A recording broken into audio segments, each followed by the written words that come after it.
very much hit or miss. But anyway, I really got involved with Feng Shui after a friend gave me a book on it as I was finishing up my breast cancer treatments. I had been diagnosed at 36 with no family history, and I'm like, oh, what? Okay, so I've got a 5-year-old daughter and a 7-year-old son and a left breast that was trying to kill me. So not the whole breast, just, little bits and pieces. But as I was trying to figure out how to heal myself from all of that, I had a neighbor give me this book. It was called Move Your Stuff, Change Your Life. And it's very simple, very easy to read. It took Feng Shui and made it very digestible. So the way Feng Shui works is it takes a space and divides it into 9 equal sections. And then each of the sections corresponds with a different aspect of your life. So the 9 sectors are career and life path, skills and knowledge, family and ancestors, wealth and abundance, fame and reputation, love and relationships, children and creativity, helpful people and travel. And then the very center is health. So because my health had been broken, none of the rest of the sectors were working.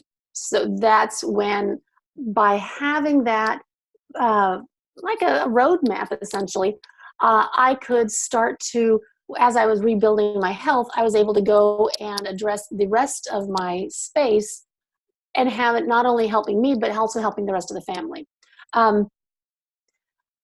I practiced that Western version of Feng Shui for, well, I guess about 13 years, and started realizing that there's some limitations to this. There's some other challenges that are not being addressed by using the more classical version, where you take that Bagua map and you orient things not based on the entrance of the home, but on the compass directions.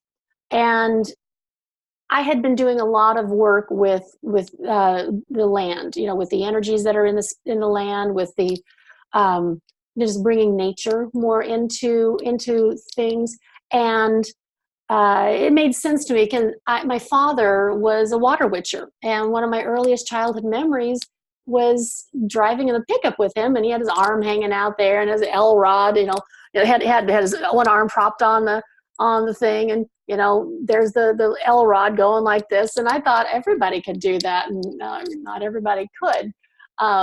But anyway, so working with earth energies really came naturally to me. It was just a kind of part of my DNA.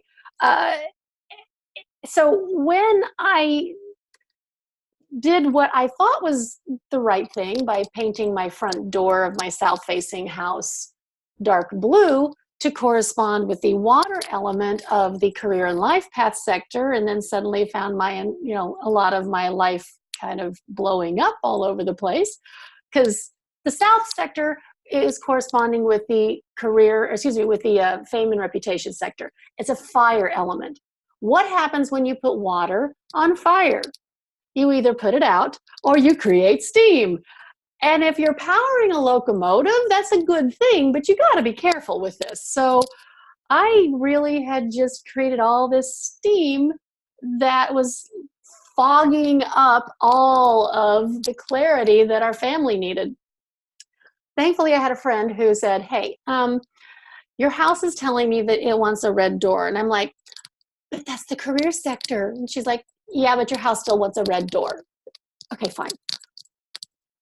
Lo and behold, paint the door red, which is appropriate for a south-facing house. Things just started to open up. It was magical. And I was pissed. Because that meant that, okay, wait a minute. Does that mean that everything that I've been doing up to this point has been wrong? And the more I dug into it, the more I realized that no, it wasn't wrong. It was simply that I was not taking advantage of the extra help that the earth energy has to offer. And it's like,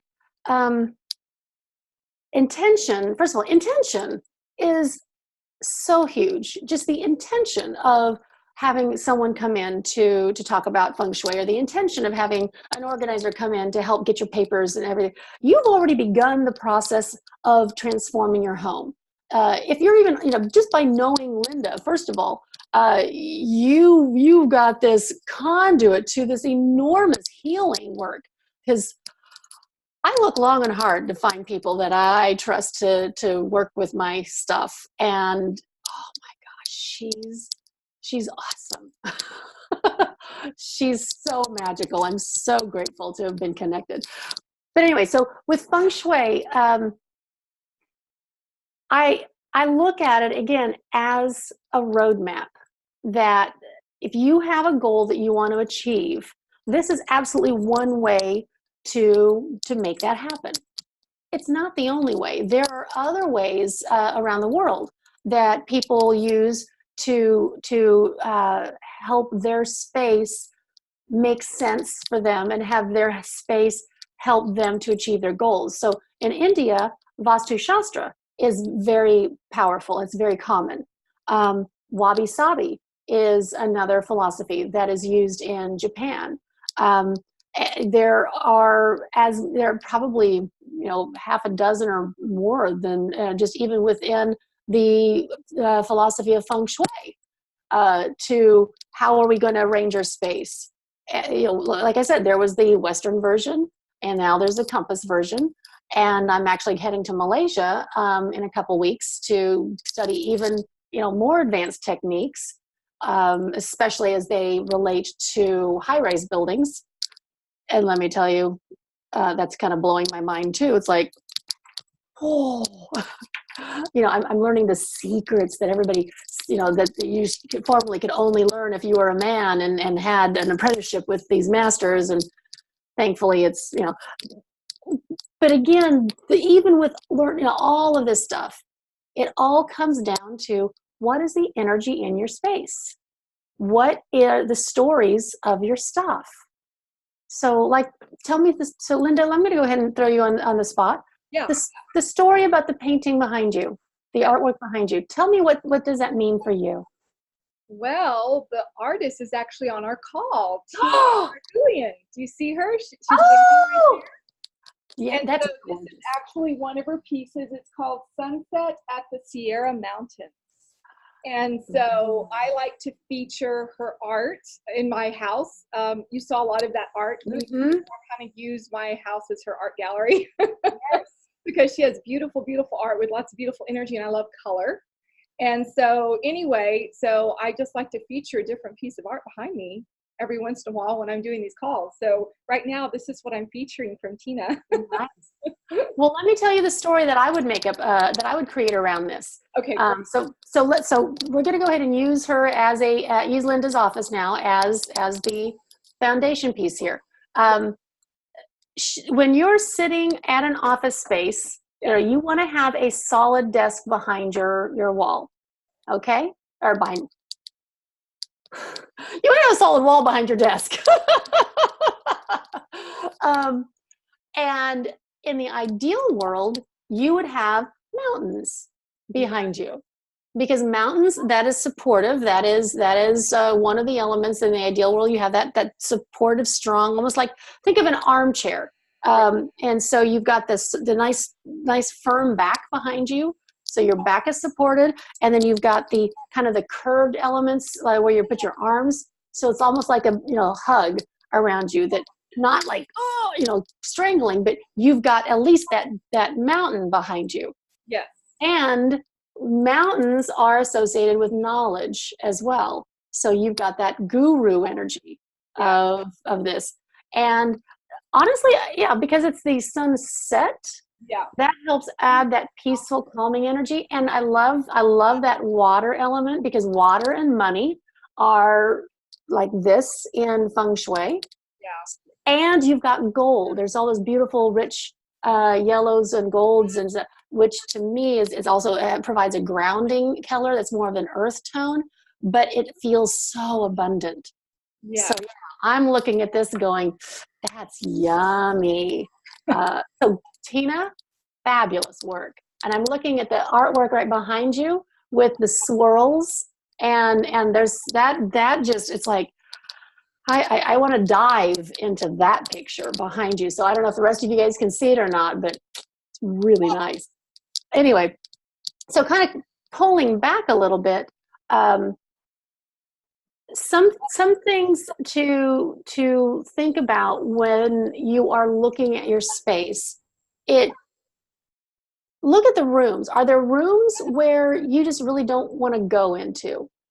Is it because sometimes people have a junk room, the extra bedroom where everything kind of goes to die. Why are you allowing that to be taken over with the clutter? um, I stress to people that piles are really not a problem if you are a horizontal filer and you need to see what's in front of you so that you know well, what do I do with this? So like when I was at Linda's house, she makes beautiful jewelry. Well, you kind of have to see the beads before you know, okay, this one is inspiring me, and oh, this one over here is talking to me, and oh, this finding wants to go with that. So you need to basically have your crowd of your posse, hanging out so that you can see who wants to play with who. Um, Again, I tend to be a horizontal filer too, and I'll be honest. You see this nice little plant right here? Right behind that used to be a big pile of papers. Yes, I'm a Feng Shui consultant. I still have piles. I still have clutter. I'm human. I moved it because I didn't want it to be distracting. But I will tell you the reason why I've got a pile that is started stacking up there is that there's a project that I've been working on that I haven't quite finished the emotional work that I need to do in order to finally tackle that.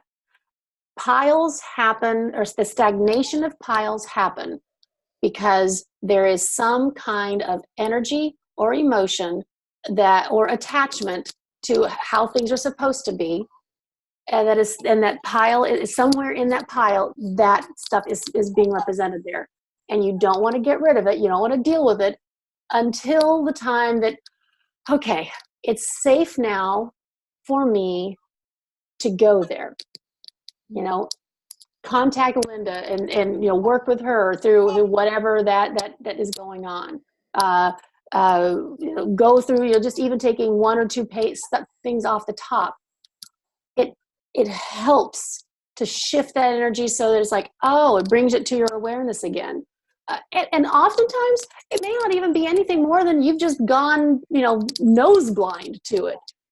People stop noticing things after a while. It's why, it's fun, so fun for me to have new people come to my house because, okay, first of all, I haven't lived here long enough yet to just kind of become immune to the place that I live. I'm very fortunate that we found an amazing property that has here in Austin it's just, I don't know, I'm 5 minutes away from my HEB and I still can live on 2.5 acres.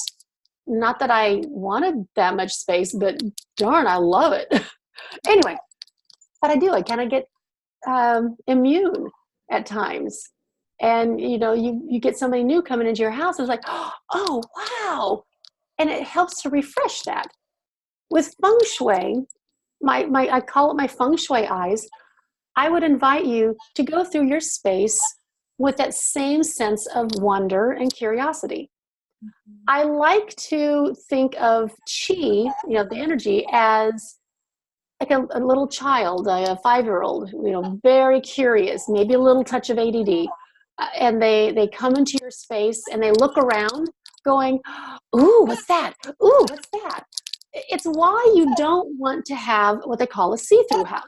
So the see-through house is when you walk in the front door and there's nothing blocking the path to either big picture windows in the back or another door.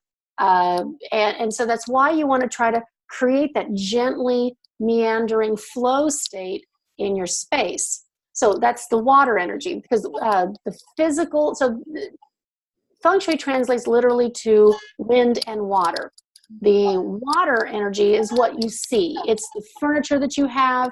It's the colors that you have in your space. It's the artwork on the wall. The wind part is the intangible. That's the feel of the wind. You can see the effects of the wind, but you can't see it.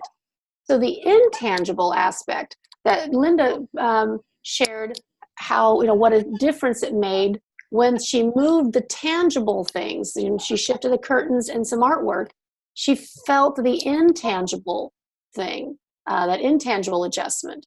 I did a little, every Wednesday I do what I call my Wednesday wisdom. And so this morning I was talking about some of the intangible ways of working with sound energy, or with, using those singing bowls, or just even another bell.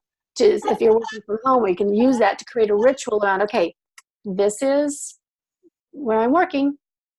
This is when I'm done. And, ritual is huge for creating those boundaries. Excuse me. I have a burning question. It seems related to what we just talked about, if that's Yes. all right, or do you want me to wait to the end? Okay. No, go ahead. So I'm quite sensitive to space energy. I have been since I was little. I actually have to shut it off most of the time because walking into places, it just drives me nuts. Yep.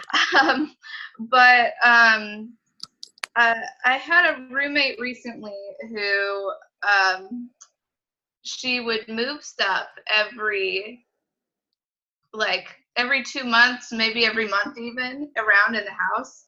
Mm-hmm. And it was amazing. Now I'm like, oh my God, I have to do that too. Not quite as often as she did because it's a lot of work. But what I realized was this: when we didn't move stuff around, it felt like things would stagnate. Like it would just, it feels like energy pools, and then as it starts pooling, it eventually, if you leave it too long, becomes almost this black hole and sucking you in, and feels like depressive and horrid. And I'd felt that since I was young in my own rooms, but I didn't know what it was, and it felt like, oh, I have to move houses. And I would always move houses when that would happen. But now I was like, oh, I don't have to move a house. I can just move all the furniture around. And so I've found with Feng Shui, they're like, oh, you need to put stuff in these specific places. But I'm like, well, but how does that fit in with needing to move stuff around every couple of months to not stagnate the energy? So it sounds like your roommate was following the flying stars method of Feng Shui. And that's actually one of the things that, no?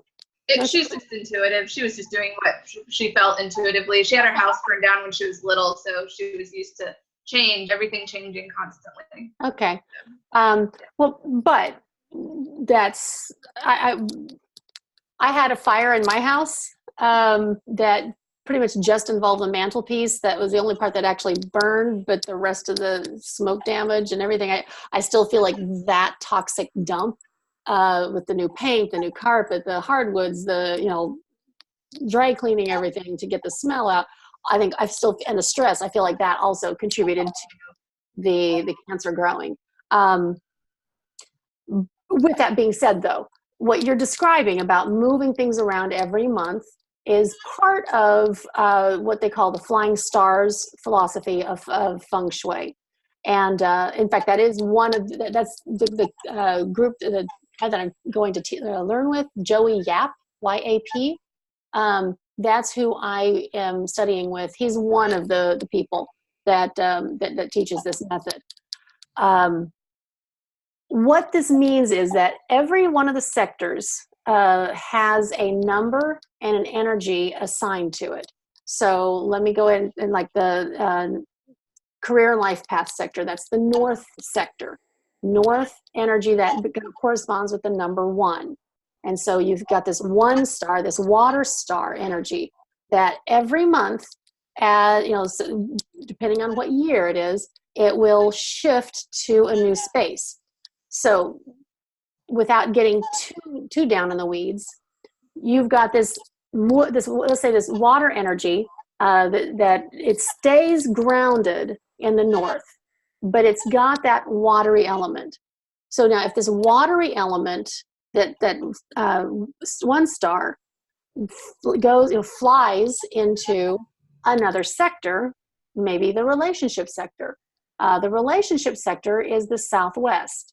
The southwest energy is part of the earth element. Well, when you put too much water with earth, you get mud. So you need to balance that. How do you drain water? You bring in wood energy. So you bring in some vertical elements, or you put a bamboo plant there, or there's other ways that you can adjust that. And so that's how you kind of balance all of those energies. If she wasn't doing that, that's fine. What it also does too is, you don't have to go down into that granular level. You can do just what you said and just move things around a little bit.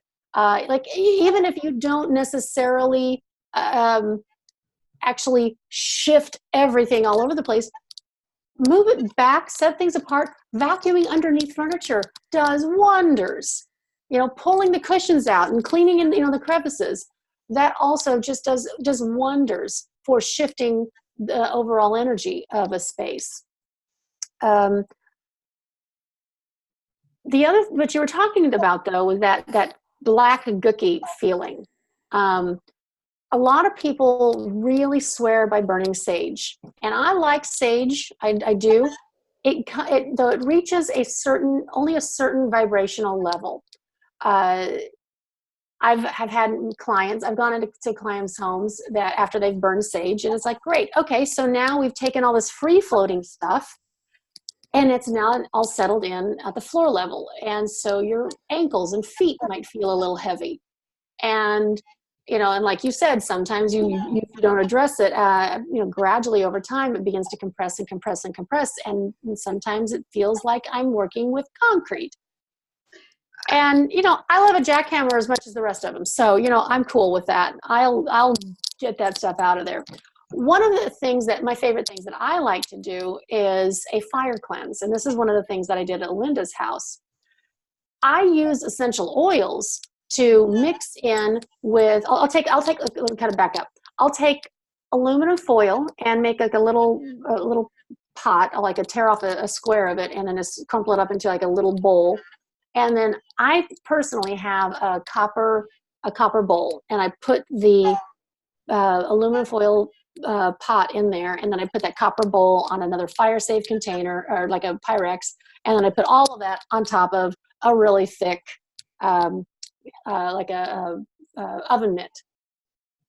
I'll put in about a 1/4 cup of Epsom salts, and maybe a couple of teaspoons of 91% rubbing alcohol. And then whatever essential oils I will muscle test for to see, well, what needs to be cleared out. And because I've been doing this for a while, I've now accumulated enough that I've got like enough to fill 4 of those, 30 count travel things. So I'm a little bit of an essential oil junkie. It's becoming a habit. I'm sure there are support groups out there for being an essential oil addict, but I don't want to find it yet because I'm not ready to get rid of it. Anyways, I'll put like a drop or 2 in there, and then I light it on fire. And then that helps to pull that negative energy or the stagnant energy into the salt and let the fire actually then consume it essentially and dissolve it. You don't have to use essential oils for this to work. You can just do the Epsom salts and the alcohol, and then I just throw the little pots away, the little aluminum foil things away. I added the essential oils because I was in a situation where I didn't know what else to do. I was kind of stuck. It's like, I don't know how you managed to get this much nastiness in this spot, but it's not all you. And we gotta fix this, because sage wasn't working, Palo Santo wasn't working. You know, nothing that I had, even, you know, Nag Champa incense wasn't working. So that's when I started doing this. And Linda, do you have anything to add about that process for you? Well, I was actually, you know, trained in that classical way of the fire cleansing, but I didn't use essential oils. It was just the Epsom salts and then the alcohol, and I would put it, you know, in literally a tin can and burn it, and it was really a powerful clearing. The other feng shui friend of mine who taught me that was told me that that was one of the most powerful ways to clear a space. There really isn't a more powerful way, really, to clear a space energetically than to use the Epsom salt with alcohol and light it on fire. Yeah. And so whenever I've had to clear really deep, yucky, dark stuff, I always use this fire cleanse. But what was really unique was when you muscle tested for the essential oils that were needed in the rooms that you cleared. I thought that was fascinating. And in fact, I will go grab the two little foil things because I saved them. Oh, good. There was formations that were created when she burned the clearing. So I'm going to go grab those real quick while you keep talking. Okay. If somebody else has a question, they can unmute themselves by clicking on the little microphone, and you can unmute if you have a question. So if somebody has a question, they can go ahead and unmute themselves and ask Beverly, and I'm going to go grab those little foil things to show you. Cool. Okay. Okay, I'll be right back. And I just want to say thanks. I had been doing the sage. Actually, I think I was doing mostly Palo Santo in the rooms previously, but not that deeper cleanse. So that's actually really helpful. Thank you. You're welcome. Yeah. I love Epsom salts. Okay. When I'm starting to feel overwhelmed, especially if I've been, you know, traveling a lot or just having to be in a crowd full of, well, you know, people, I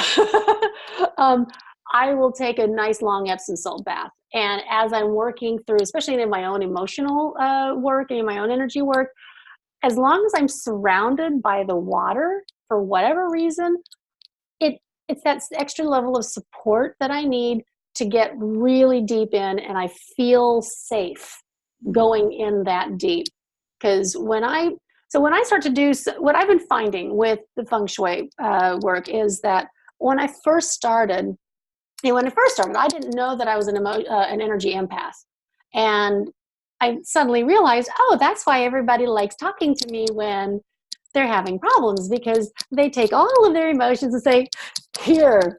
And I'm like, thanks. What do I do? Okay, I guess I'll put this in my body. I didn't know better. I didn't know until, I was diagnosed in 2002, finished in 2003 when I started reading the book, went to my first class in 2004, and for the next 3.5 years, whenever I would go to do a consultation, they loved it because, again, everything felt great. And I didn't even know about the energy clearing stuff or the space clearing stuff yet. But I would have to be on the couch for 2 or 3 days because I was exhausted. You know, I joked that, oh my God, I'm a human Swiffer. Again, it's not a good business model. And then in 2008, a friend of mine, I learned about this concept of being an energy empath, and I went to my first class on shielding, how to disconnect from other people's energies. First of all, how to feel your own energy, then how to disconnect from other people's energies, how to clean yourself off, and then how to put your own boundaries, your own bubble around you. Changed my life. I actually, for a brief moment, felt lonely because I didn't have everybody else's voices in my head or their emotions pinging around my body. It was weird because I was such a left brain person when I was growing up, and now I'm off in this la la world of woo woo and beauty, and this world is so much more powerful than any spreadsheet I've ever was looking at. I mean, my plan had been to become a business lawyer. I wanted to be a corporate lawyer. Can you imagine that now? Oh, but So Linda, you're back now with the pots. So I don't know if people can see this, but no, I guess the light's too bright. You really can't see You it. can kind of still see the heart there. Yeah, so this was actually the clearing that she did on the second floor. Maybe if I put it in angle, you can kind of see the little heart here that was formed when she did that clearing. And I thought, oh my God, that's so cool. You could see it better if you were in person. And this one may be hard to see, but you know, most of you know my house got burglarized back on January the 11th of this year, right at the beginning of the year.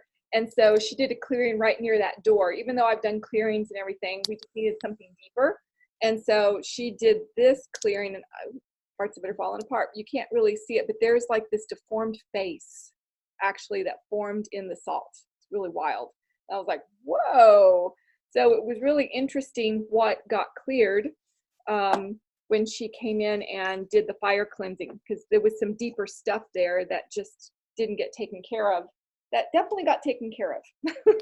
Yeah, well, again, what I was feeling is that it was still more. It was really deep still from actually the land. Yeah. Like when I first moved to my house here in Austin, it took a little while for the land to warm up to me. I feel like the house waited for us. The house is like, yes, you have to come here. The land, on the other hand, was like, yeah, we'll see. And so it did. It took me a little time to kind of like, okay, I'm here. I'm not going to tear you apart. I'm not going to come in and start digging up and putting a big swimming pool in. Let's talk about how do you want to work together.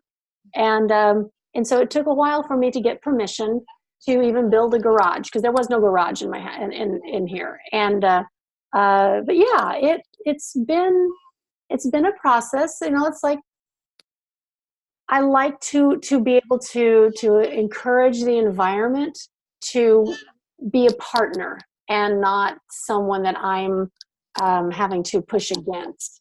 You know, I'm all about building connection and collaboration. I don't like the idea of forcing anything. And so like even when I'm working with a client, I'll make suggestions.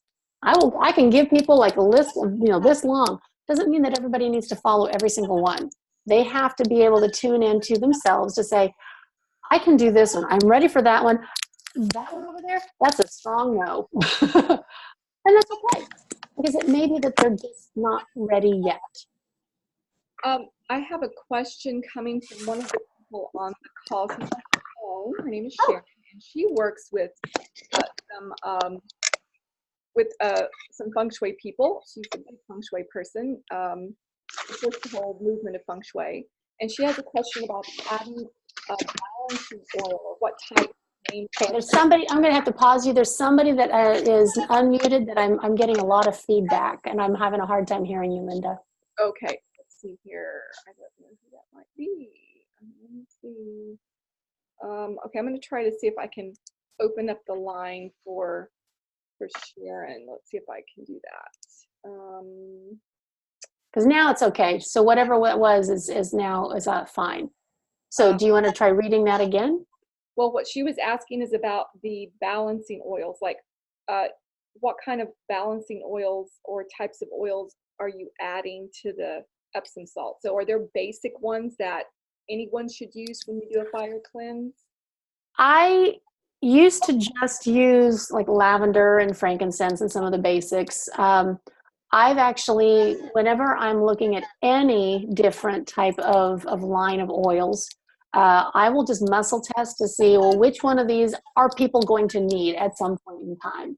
I'm a bit of an oil agnostic in that I've got Young Living in my kit. I've got doTERRA. I've got aromatic essentials. I have some, you know, the drugstore brands now, and some of the, like some Melaleuca, because again, the majority of these are getting burned up. The energy signature has to be pure. The oils themselves don't necessarily have to be like uber super duper quality. I know that that's kind of flies in the face of reason, but the majority of my oils still come from Young Living because that's where I started. And I've been adding more as they've been coming up for me. I try to find oils though that I can reproduce. So if I am like, I even ordered some special oils from India. I got a soil, bakur, lotus, and rose. And I don't use them very frequently because I don't know if I'm ever going to be able to find them again. They're also so powerful that they really only come up very, very rarely, which is fine. So again, I like to find stuff that I can reproduce. But if I run out of my common sense blend from Young Living, I know it's like, yep, click, here's some more. I love the blends. So basically you're saying just kind of trust your intuition. Yes. About what may be needed in that particular space. So I'm just kind of tuning into some examples that I'm getting right now. So let's say two people have an argument in a room, and it leaves a real negative kind of imprint. What would be a good oil, essential oil to use to assist in the clearing of that, let's say, negative stuff, fighting, that kind of stuff that may be left in the space? Yes. Okay. So for that one, lavender is wonderful because lavender oil has that ability to kind of neutralize the energy of a space. It pulls it up or it brings it down. So it's that kind of brings you back to like a pH neutral, if you will. The other oil that immediately came up for me with that is, some kind of a trauma blend, whether it is Trauma Life in Young Living, or I think it's Trauma Ease in doTERRA. It would kind of also depend too on what the fight was about. Is it, I don't feel like I've got enough time with you? Or is it a money issue? Or is it, are you not cleaning up the way you said you would? That's what I would look at. What boundaries are being breached? Okay. And so that's why I'm like, okay, well, what else can there be? Okay, so so Sharon's actually a realtor, and so she works with selling houses. And so there's a home where there was a divorce. And so a lot of times, a lot of yucky stuff left in a home around a divorce. Yes. So what would be a good oil or oils that would assist in clearing this house so that it sells and doesn't have this kind of heavy divorce energy associated with it? Maybe the divorce was not a pretty one, or there was a lot of, or maybe to be sold. So again, my favorite for something like that is again in the Young Living line, the Joy Blend. The Joy Blend, it takes that energy and uplifts it. Sometimes I'll add their Purification blend between the two of them. That really helps. I don't necessarily I'll use leaves if there's been illness in the house, because that does help to kind of bring stuff in. I love using any of the citrus scents, lime, lemon, tangerine. Those also are really happy scents. And so some of the citrus scents, especially like the tangerine, would also be another good one for a house that has had a divorce in there, because it helps to just clean that up. So basically, the Joy Blend from Young Living, the Purification Blend by Young Living, and I know doTERRA has some equivalent. Sure, equivalent, exactly. Any scents that are citrus in nature. So any kind of a citrus blend, a lime, a lemon. I'm even thinking lemongrass makes me feel happy when I smell lemongrass or green.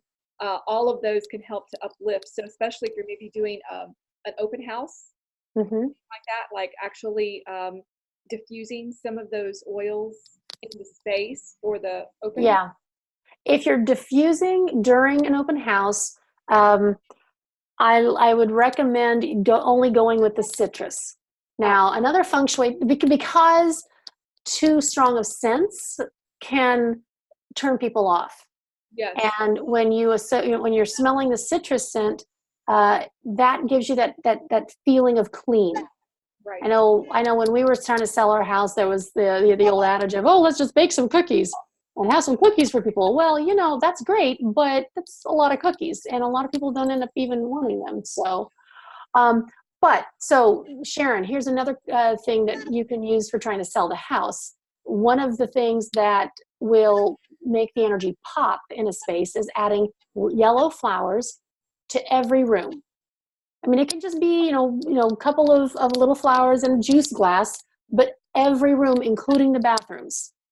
Maybe not the closets, but having like just a little pop of color and of yellow helps. Yellow is earth energy. It's the color that is associated with the center section, and it's really nice to just have that. Oh, well, isn't this bright and happy? In the past, I used to really focus on, bring red in, plant the red flowers in the front. You got to have the red, for activation. It can be a little aggressive, and you're wanting to bring the yellow in. It has the same kind of happy energy, but it's more grounded. And yeah, you know what? You can come in here. Well, it's more of like, yeah, come on in, instead of, hey, come here. It's the difference. That's the difference. Beautiful. Okay, so let's see here. Now, Stacy had a question. Any sense that a real strong can be off-putting? Yeah, in the sell of a home. Also, Stacy's working with real estate. Light lemon or orange is great. And yes, our brains actually will pick up essential oils before sometimes our nose will, the molecules of it. So very little of a scent to be able to actually have a brain effect on people. So yeah, a couple of drops is enough when you're working with essential oils, because they are way more powerful than people think. That's why, again, that's why I really like when I'm doing these fire cleanses, I'm okay with using some of the drugstore type brands, because any of the impurities get dissolved by the fire, and the essence is what then is being used. Exactly. And still, with I say that, it's like there are very few when I'm muscle testing that I know I don't want those. I'll take that one, but not that. So yeah. Okay, so does anybody else have any other questions or anything else? So for those of you that are on the call or on the phone, you can just unmute. You hit the little unmute button, or you can just type it into the chat. You click on that little bubble with the 3 dots in it at the bottom of the screen, and you open up the chat, and you can type in something. Let's see. Okay, so here, Veronica, question. Veronica? Yes, I have a question. You touched a little bit about using essential oils like for illness. And I know you all touched your story about you being sick and how it attracted, or how not attracted, but it affected a lot of different areas of life. Really resonated with me. My father has been sick for about 1.5 years. He had a lung issue, and he had pulmonary fibrosis, and it kind of did affect a lot of things in our lives, including our family business. And he has just had a lung transplant 3 weeks ago today, and he's doing amazing. And I kind of want to help to continue that healing with the business and his home and my home, and we're all kind of connected because he is the center of our family. So is there anything that you recommend as far as using essential oils or clearings, or anything that maybe we can do in the home and the business to continue that path of healing and getting things to flow better? Well, yes. Because of the lung issue, I would actually not do essential oils. Yeah. Because we don't need to be irritating anything Well, there. he's not home, so that's kind of a good thing. He's actually in a patient home healing in Houston. So he won't be home for 3 months or 2 months to his actual home. So I kind of feel like I could maybe do the essential oil thing, especially in the room that he lived in while he was suffering with this illness. I feel like there's a lot of heaviness in that room. He spent a lot of time in there, and I know I need to do some type of clearing in there. I just don't know where to start. So the southwest sector is the love and relationship sector. It also corresponds with the heart energy. Uh-huh. I think it is. Maybe I'm getting it mixed up. But anyway, regardless, it's because this is your father, and I want, and it's also one of the year. This is the sector this year that's kind of challenged. So remember that flying star concept that I Yes. mentioned? Okay, so there's something called the 5 yellow, and that's the number 5 and yellow also corresponds with the health, with the center section, but it's more about earth. It's like heavy earth energy. So think about getting stuck in a dust storm and you're breathing in a whole bunch of this yuck. That 5 yellow energy is like, just an unbalancing energy. That is actually in the southwest sector. It's the relationship sector, as I mentioned. I would strongly recommend looking at whatever's going on in that part of your house to see how cluttered is it. It may be that you just need to give that space a really deep clean. Do the fire cleanse. If you can find that purification blend.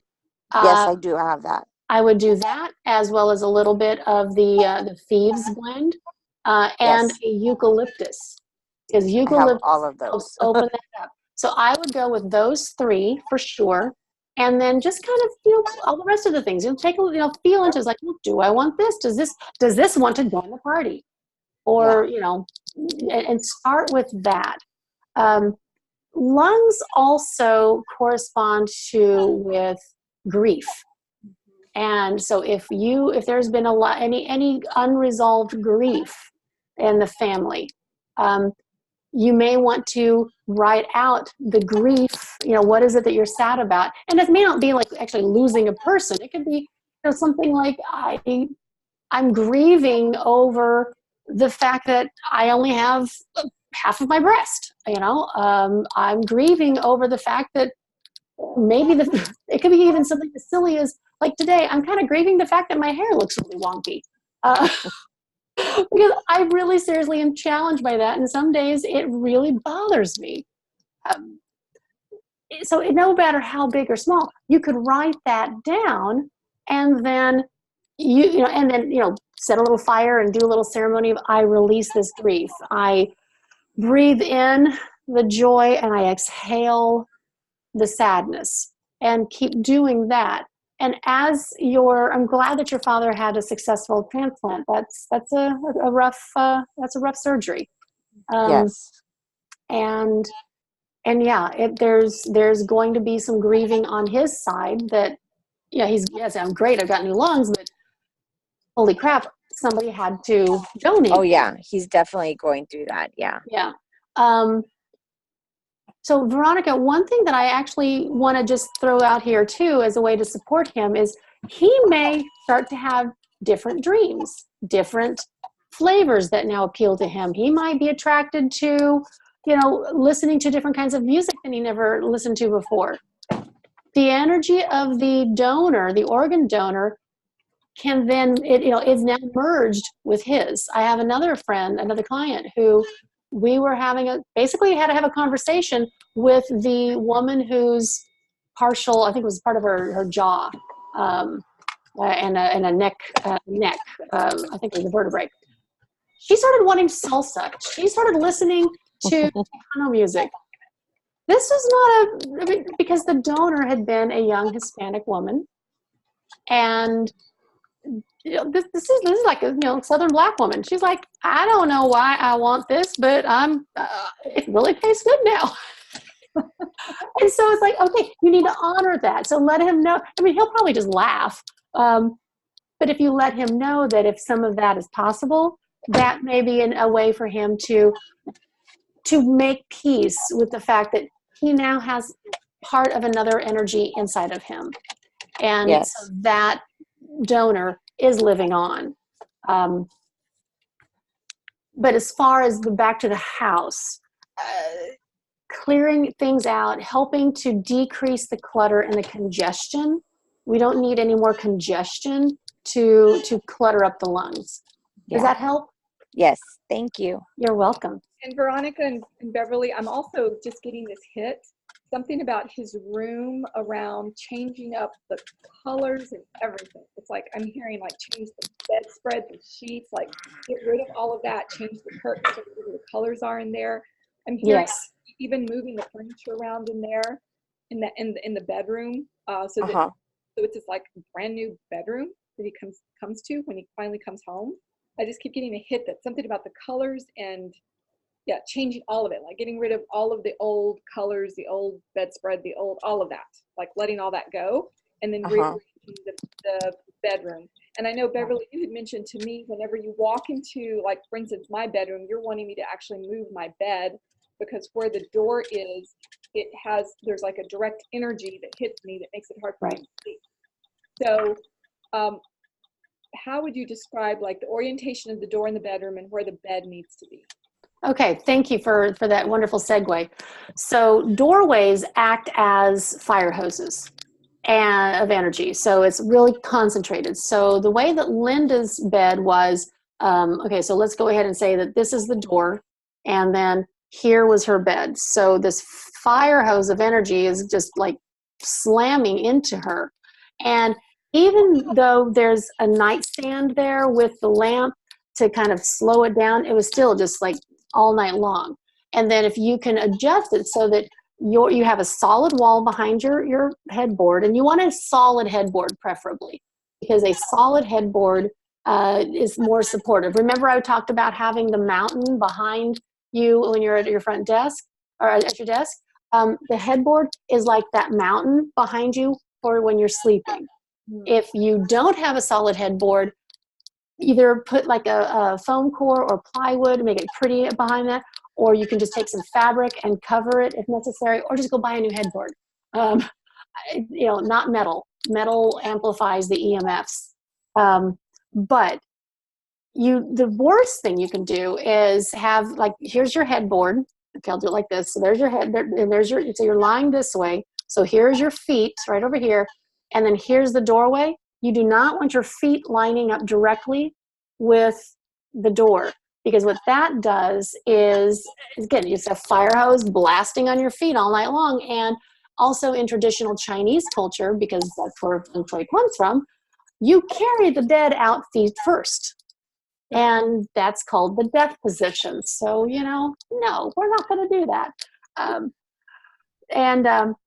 So I actually had another client, many clients, they'll have a lot of the new construction. They won't have doors between the bedroom and the bathroom. That energy, there's a lot of water energy. Too much water energy in a bedroom can cause you to, again, feel like you're drowning. It can make you feel like you're underwater, that your dreams can be really kind of crazy. So having some kind of a covering between the doorway to the bedroom and the bathroom will help you sleep better and give you, again, more of that cocoon-like feel that is so important for when you're sleeping. Another point, too, is televisions in the bedroom.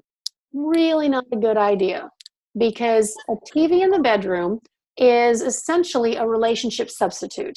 And so if you're in a happily married relationship and you've got the bedroom there, the TV there, you basically have invited a third person into the relationship. And, you might be into that. No judgment. That's your deal. If it's working for you, okay. I typically, though, find in my consultations that the majority of the couples with the TV in the bedroom are not having a very good connection. And it's mostly the husband who wants to have the TV there, because it becomes an emotional buffer. And it is one of those where, I don't have to think, I'll just passively let this stuff, flow over me. But if in the bedroom, you're supposed to be sleeping, you're supposed to have this serene space that is calm and relaxed, and you're either supposed to sleep, okay, read a little bit on a book, and preferably no electronics, or have sex. I mean, let's face it, that's really what a bedroom is all about. But if you've got that TV there and you got the nightly news, well, guess what else has just entered your room? All of the newscasters, all of the daily energy, the energy of all the news stories, maybe if you're a CSI type person, all that mayhem and murder and everything else is now dumped into your bedroom. So when Carissa was talking about that black, heaviness in the room, that's where that's how that gets vomited into your space, and it makes it challenging then to really relax and rest. Now, Veronica, when you're talking about your dad and having him recover and recuperate, that's a little bit different story. If he can possibly avoid having any of those electronic things in his room, it will help him recover. Anybody that's ever been in a hospital or any kind of a rehab facility, they have to have all of those little things, measuring things. So that's why usually it's really good to be able to get out of those as quickly as possible. So again, Veronica, what you could do right now with your dad is black tourmaline really helps to decrease the strength of the electromagnetic fields. If you can bring some of that to his room, and maybe even like a bracelet or something like that, as long as they may not want him to do that, because lung transplants are you're very careful about infection. You have to be very, very careful about this. So you may not be able to do like a bracelet, but you can at least bring some black tourmaline in around his bed, next to some of the monitors. So that might be something for you to do. I'm trying to think, what other stone do you typically recommend, Linda, for the EMFs? I love shungite. Yes, that's the other one. Here, and I have whole collections of it. And then now they're making these wonderful medallions that I'm starting to make jewelry out of, that are a mix of shungite with tourmaline and sometimes pyrite and other heavier stones that are really excellent for clearing. And then there's also this very unique, and it's harder to find, it's called kernite. Oh, it looks like selenite. I know, but it's kernite, Kernite. You can find it online. And it is excellent. So it's right here with my computer. It absorbs all of the computer stuff. So I've got all my, EMF absorbing stones and crystals right here. Yeah, I found a smoky quartz that has some black tourmaline in it. I've got that next to my computer. I also do like these. There you go. Black tourmaline looks kind of like this. Yeah. That. But yeah, those are all excellent. And I also have these Organite. Organite, thank you. It was like, what is it? Yeah, the organite. So this one is just green. It comes in all kinds of, you can get it in all kinds of things. That is something else that I have. I recently had the shungite put in water to help cleanse the water, and it tastes so good. I was like, oh I need to get some of that. Yes. Now, shungite, just to let y'all know, because I did some research about, it is a very powerful filter. It actually cleans. And so they use it in water filtration systems. But the one thing to know is that you need to make sure wherever you get your shungite that it is absolutely pure and clean, because if you're going to put it in your water, you don't want to poison yourself. Sometimes shungite comes mixed in with other ores when they mine it. And so you need to make sure that wherever you're sourcing your shungite from, that it is absolutely pure. Otherwise, you could be putting heavy metals into your body and not even aware of it. So what I usually do, and I researched this, and I found that you can actually put it next to the water jar or next to your water glass, and it will also energetically cleanse it. So if you're not sure if your shungite is actually pure, you might want to just put it next to the water versus in the water, unless you absolutely know it's a pure shungite and it comes from a pure source. Great. It is an excellent cleanser. I mean, it's in fact, shungite, some people don't know this, but it's called the miracle stone.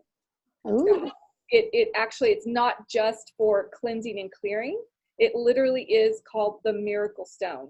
And it only comes from one place, Russia.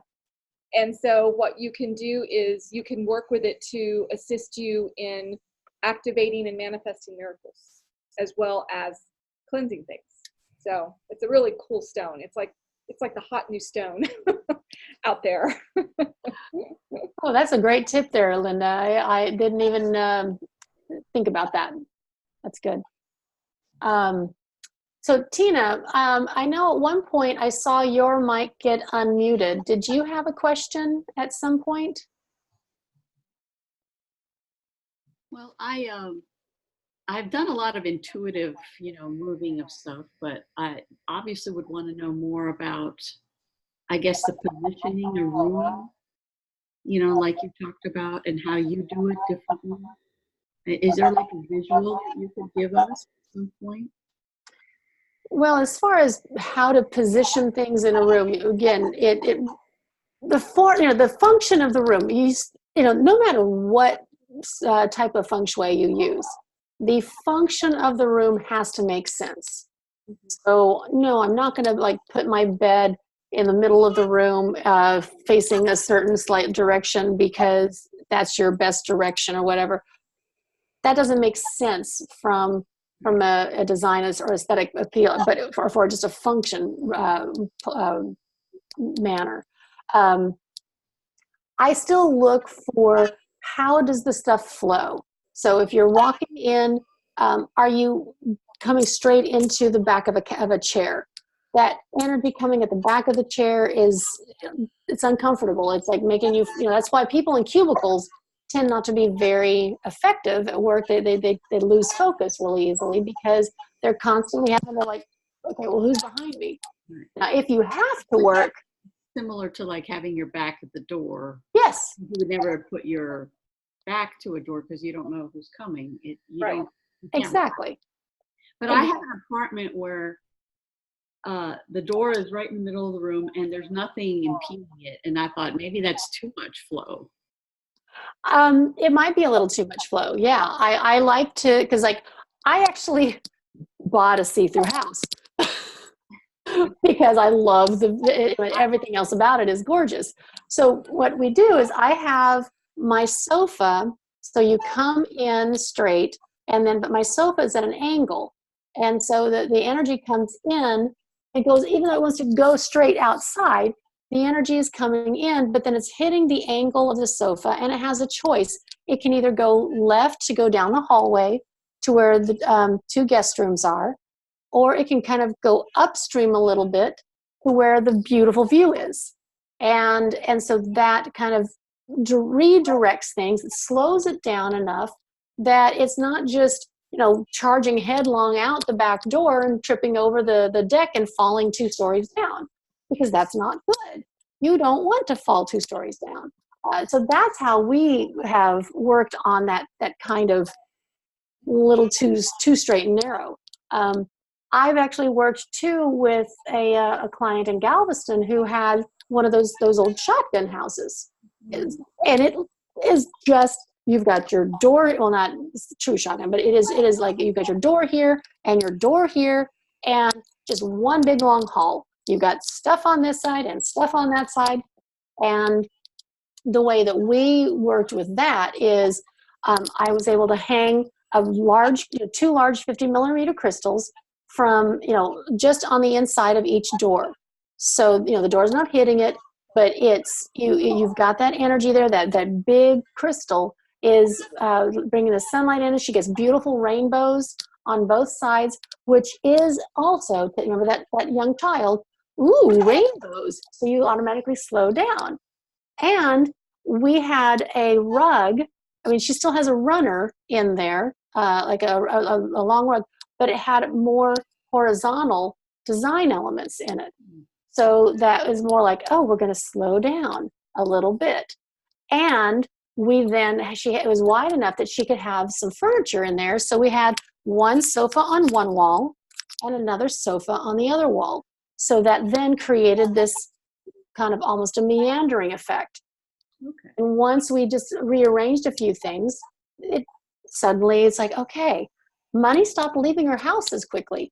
Of course, it still was a challenge because of Hurricane Harvey, but that's covered by insurance. Thank you, goodness gracious, goddess, whatever. But that's what I would look at is how can you just maybe add a little bit of a pause, with by shifting things a little bit. Mm-hmm. But other than being able to like actually see everything and know what else is there, it's hard for me to give any more advice than just that. Well, like when you also said southwest part of the house, Mm-hmm. Are you talking the southwest if you were looking at a map of the earth?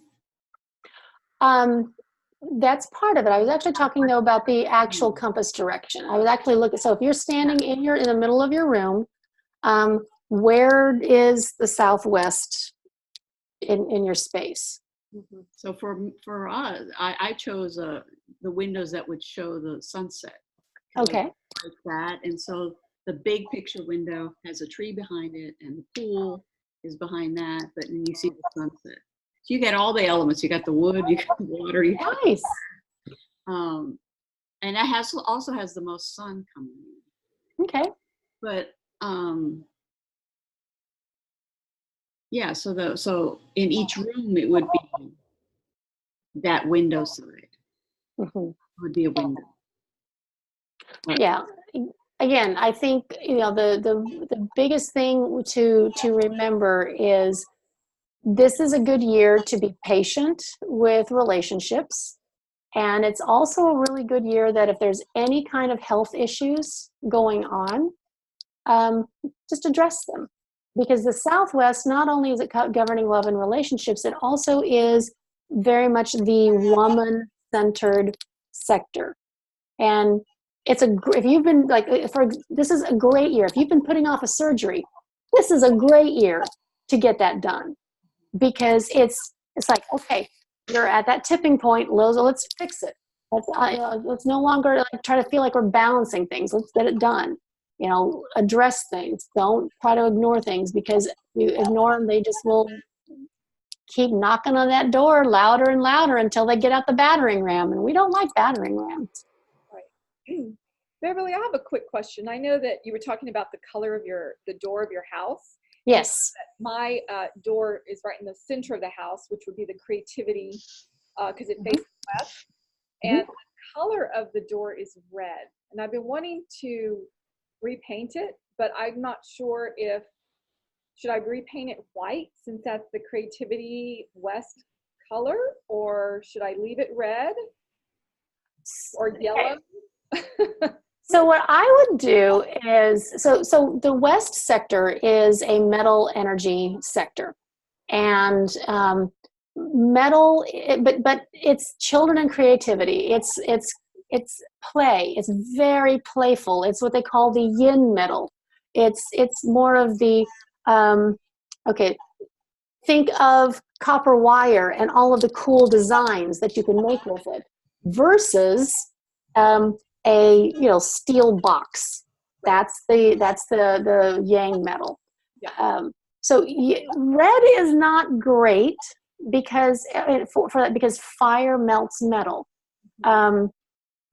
Actually, yellow would be ideal because Earth is creating more metal, because at the center of the Earth is that molten core. So the way that it works is water produces, helps the wood. The wood energy then catches fire, and so the fire feeds the wood feeds the fire. The fire creates ash, which is the earth. Earth creates the metal. It's you have to have that for the word there, and then metal creates water. And the way that, think about it as if you're got a glass, like a metal goblet, a pewter goblet, and the condensation on the outside. Yeah. So that's how that constructed cycle works. Yeah. And so, there's the destructive and the draining, and there's all kinds of other stuff. But just to simplify things, a yellow door would be perfect. Okay, because that's what I was getting the hit about. The door's already metal. The door's already made of metal. So that fits that particular element, but I just kept thinking it's not supposed to be a red door. I've known that since I moved here, and then I kept getting the hit for yellow, and I'm like, yellow? Okay, we'll see if yellow people here will let me do it. Well, what's really interesting is yellow doors are really becoming popular. Yes. It's been very interesting for me to see some of the design elements, and yeah, some of the design elements are like, no, like okay, pot fillers. Okay, we already talked about how you don't want water and fire to come together. what is the deal with people, with designers deciding to put a pot, a pot filler above your gas stove? Really? You can't put water and fill the pot up in the sink and then carry it over? I mean, you still have to carry it from the stove over to the sink, and if it's too heavy for you to do it the first way, then how safe is it to take boiling water from get me started. Oh, you already got me started. I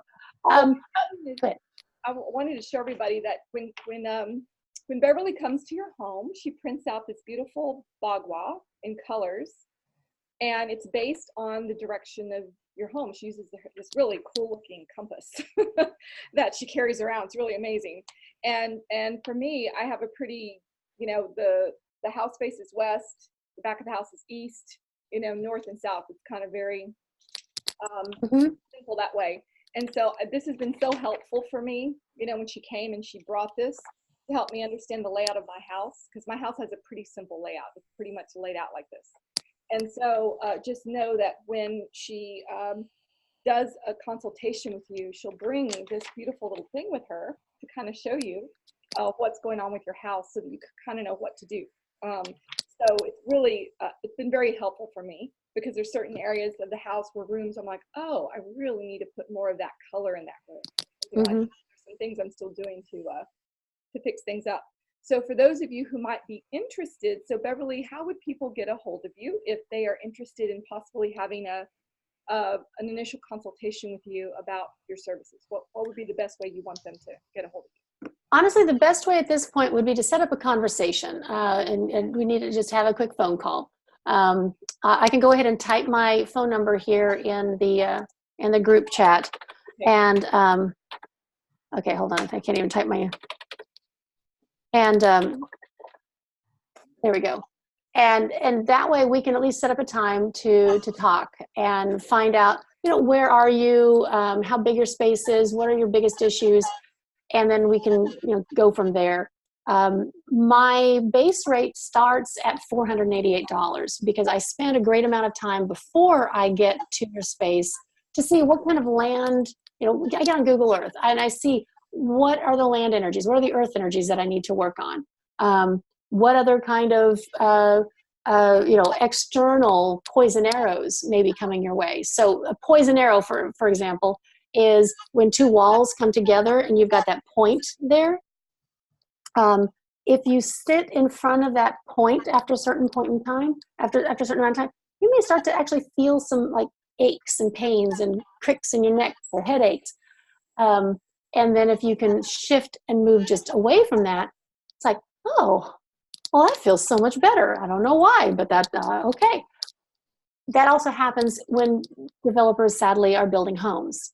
Sometimes one of the other home will be pointing their roof line at you. That's why in Asia, you'll see all those roofs that have the little design elements where it's curved up, because they want to minimize the damage to other their neighbors.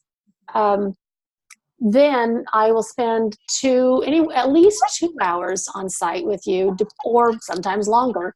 I try to cap it at 3, because at that point in time, my energy is beginning to wane, and I know my client's energy at that point in time. They're like, okay, you talk about that fire hose, I've been hit with it. So I need to be respectful too of just what's going on energetically. Then afterwards, if there are any questions about the design elements or the other suggestions that need to be made, I'm available. You just call me. As long as I've got your file and I can refer back to it, it's like, okay, yes, you're almost there. Let's work on that. So that's how I do that. But I need to first have the conversation with you just to see, is this something that do you have the time and space and capacity to handle this right now, a big thing? Or do you just need a little bit of an adjustment on some other things? Maybe it's, just check for water leaks. That, if there's a lot of, if money keeps flowing out, the first thing I would ask before I ever step foot is make sure that your toilets aren't dripping and leaking. Make sure that, all the gaskets in your plumbing are, they haven't disintegrated. Get that addressed first, because that's going to make a real big difference. And an easy way to check on the whole gasket thing is you just close the drain on your sinks.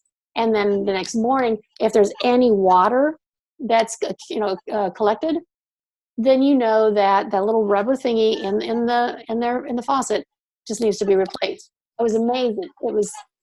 That was what the problem was with my bathtub. Guess where my bathtub is? Our helpful people in travel. Guess what I was having trouble with? People returning my phone calls. Got that fixed, and look at this. Here I end up running now with Linda.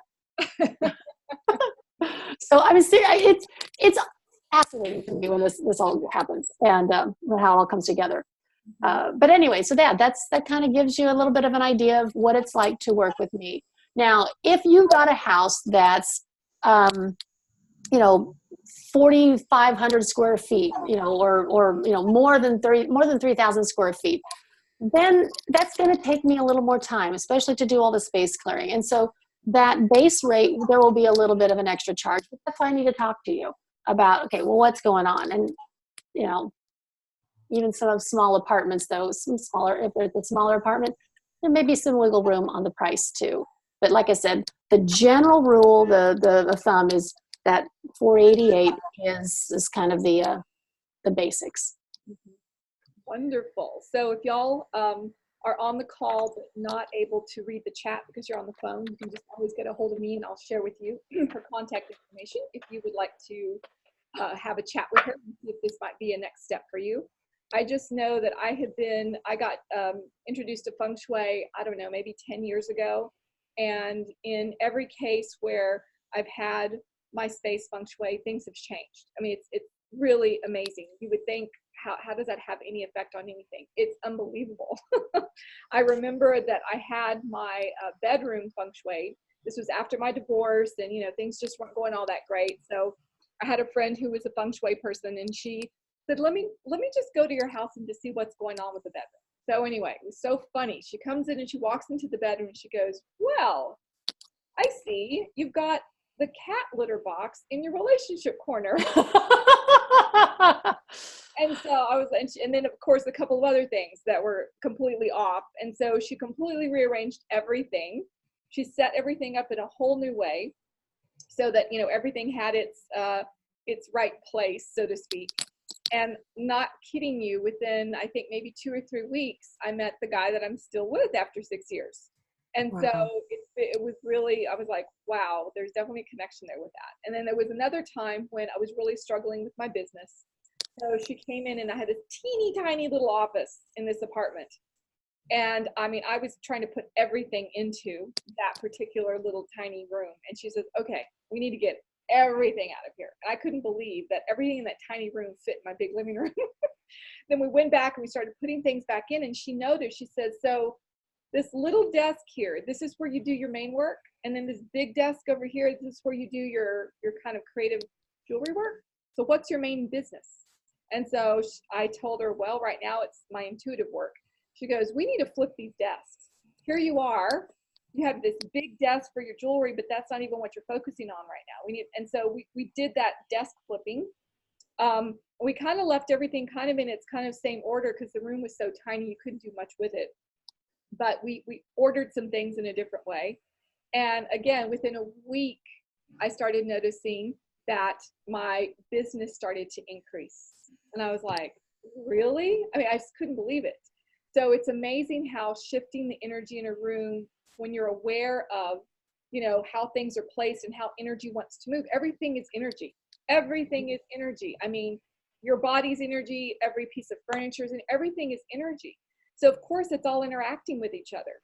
So of course it makes sense from a kind of the energetic scientific point of view that if you've got certain energies interacting in a way that doesn't really work, it's going to definitely affect your energy and then your life. I mean, it's almost, I mean, when I finally got that, I was like, oh, duh, that's very logical and almost in many ways scientific. So once I got that, I was like, no wonder this works. So sometimes you're not even aware that certain energies are fighting against each other or not in alignment with each other.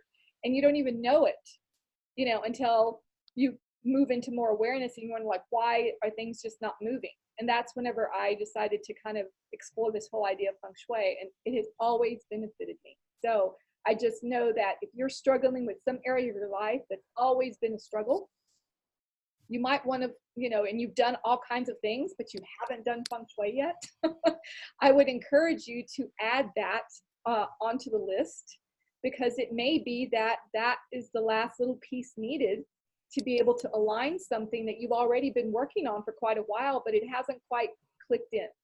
And that's when Feng Shui showed up in my life. It's like I'd done energy work and all kinds of other stuff, body work and everything else, but there were certain things that still weren't quite clicking in. And then when I discovered Feng Shui and how energy works in spaces and all of that, and I, really took that on and allowed that to really help me, that's when things started to kind of click and make sense. I was like, oh, so that's one of those last pieces I'd completely not been aware of. So think of this as more of, introducing an awareness to you around this beautiful modality called Feng Shui that you may not have ever considered as a way to really help to, put these little pieces that haven't been working, like align them, get them working. So it could be money, it could be relationship, it could be health, it could be any of those areas. But I'm telling you, it works. And I'm sure Thank you, Linda. this worked for so long if it didn't. Yeah, exactly. So I will say every Wednesday I do a little video on my Facebook page, and it varies in length. It usually ends up being about 5 to 6 minutes. And so I try to share as much free information as I can, some little tidbits, just so that people can get a feel of what it's like to make a few shifts and start to feel that difference. And then down the road, if it works out that you want to work with me or you want to work with somebody else, whoever, because I'm okay. If you don't choose me, that's fine. As long as you are being aware of the stories that your stuff are telling you, then you can begin to change that story and begin to change the mindset that you have in your head. So, I know we're just about out of time, but real quickly, there's one little story I wanted to share about, an analogy of a coffee table. If you're, a poor college student and you get your first apartment and you have nothing, and you're driving down the road and you see, a free coffee table on the side of the road. It has 4 legs and it actually is functional. You're like, yes, luckiest thing in the world. I'm so rich. Put that in your car, chug, chug, chug. That's now a sign of abundance. What happy luck, what great, what a great thing. Now, if 5 years later, you now have graduated, you've got your new job, you're making some good money, you could actually afford to buy yourself a new coffee table. But if you're saying, oh, I can't do that because, what if I never have any more money to get another coffee table? This is terrible. Now, that coffee table is telling you a story of lack and scarcity. So just take a look at the things around you. This is kind of where the whole Marie Kondo thing comes in. It's not exactly Feng Shui, but it is about looking at, well, what does this mean? How does this resonate? And it may not resonate, and that's okay. And Carissa just asked, is there any resources, books that you really love that you would recommend for people if they want to kind of do some more reading up on this? What are some books? So the book that got me started was Move Your Stuff, Change Your Life by Karen Ralph Carter. That, though, is the Western version, and it does not take the land, the earth energy into account. What I've really been enjoying is and again, I've studied with 5 now. This is my fifth feng shui teacher, and I really like Joey Yap. The way he's coming across in his here, I'll just type it in real quick. The way he's at least talking about in the video anyway, he makes a lot of sense. He brings a lot of intuition, and there's another prolific author called Lillian Tu. I'm not thrilled with how she formats everything. It doesn't make it's TOO. It's I don't resonate as well with her. So I've been really pleased with the information I'm getting from Joey Yap. The most important thing, though, is, again, tune in to what your body is telling you. You know, if you are wanting to put something in a certain spot, that, you know, you set it there and then you're going, oh, ugh, I don't think I like this. And you might get this like tight feeling, or you might feel your shoulder hitch up. Well, then maybe it's not the right spot. Your body is your best tuning fork. It's your best feng shui teacher than anything, because, you know, at least, you know, it just really makes a difference. And how does that feel? If it's a full body yes, then it's okay, go for it. So like the yellow, you know, Stacy mentioned, you know, commented that, you know, there's all kinds of different yellows. You'll know which yellow is the right yellow when you see it, because you're like, okay, this, oh, I mean, it's like, you just want to drink it. You know, it's the right yellow. Mm-hmm. So, yes. And Joey does the flying stars. Yes. Joey takes into account all of the earth energies. So thanks for that. I don't have a specific book, but he does have, I think it's called Flying Stars with Joey app. So go to the library, thumb through a bunch of different books, see which ones you feel drawn to. That's actually, and you might need to start with the Move Your Stuff, Change Your Life. And I mean, I needed that, because when I first started, there was so much information. My brain wanted to explode, and I was looking at some of the classical stuff with all the compass directions, and it was like, no, I can't. I just can't. What I did, though, is I was able to get the fundamentals in the Western version, and then as I was able to, I could then start to layer the directions on there. Mm-hmm. So that's how I did it. I had to babysit myself to this point, and it might be what you need to do as well. Mm-hmm. Exactly. Well, Beverly, I want to thank you so much for being on this call and sharing all your beautiful wisdom with us. I think everybody got a little bit of something that they're like, oh, I need to look at that for myself. And of course, we have your information so they can contact you if they want. And so I just want to say thank you so much for being on this call and sharing your beautiful magic, and for coming to my home and assisting me with the energy stuff that I needed to have shifted. And I'll let you know how things go. Yes. Yes. Thank you. Thank you so much for inviting me. This is one of my favorite things. I love talking to people about this because, well, you know, I'm kind of biased. I love it. I love it because it makes such a difference. It does. It does. Well, thank you so much. Thank you to everybody that was on the call. Sending you lots of love. Thank you. Come back together for our Academy call again in September. Yay. Blessings to everybody. Thank you all. Thank you, Beverly. It was wonderful. Thank you. Bye. Love you. Bye.